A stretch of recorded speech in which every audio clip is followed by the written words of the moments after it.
मला तरणा भाग्यवंत असे हरी कीर्तनी दिशे. हा तरुण मुलं इकडे पारायणाकडे पाहिजेत. जेवायने येणारा कार्यकर्ता बी तरुण. नाहीतर मी आळंदी सोडून आली का नाही पोरानो, आळंदीच ना आली तेव्हा पारायण मंडळात एखाद्या गेले की पारायण मंडळाचा अध्यक्ष पडत याचा रामकृष्ण हरी महाराज झाला का परवाच बरा म्हटलं झालाय बघा आत्ताशे झाला. कसं म्हटलं निवेदन मी लावले बघा आपलं निवेदन आहे सगळं. म्हटलं बरं झालं. त्या म्हटलं तुम्ही चालू करा लवकर. म्हटलं तुम्ही हालायचं बंद केल्याशिवाय मी चालू कुठल्या करते. हा नसं मुलांच्यावरती चांगले संस्कार झाले पाहिजे. आपली मुलं इकडं नसतात. आपली मुलं कुठं वरात इकडं. नवरा नवरी अजून हॉलवर आहेत तवर पिंट्या लग्न मालकाच्या घरी. लग्न मालकाला म्हणतो काय नाना वरातीची सोय आहे का नाही. नानाला माहिती आहे या जातीला खुश केल्याशिवाय वरात रंगणार नाही. नानानं कपाटातली एक काढली पिंट्याला दिली.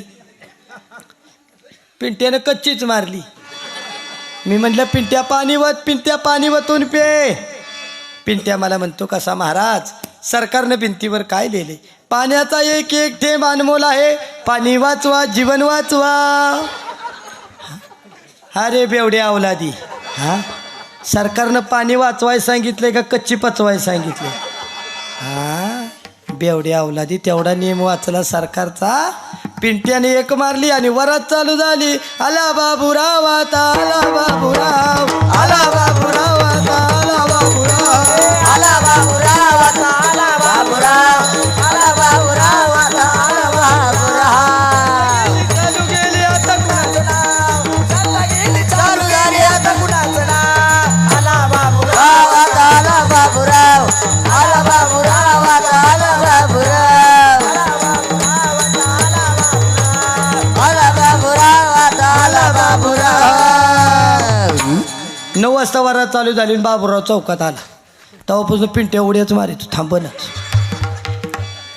10 वाजता पिंट्याला काय चावलं, पिंट्या चौकातच लोळायला लागला, जोरात वरडायला लागला राडा राडा.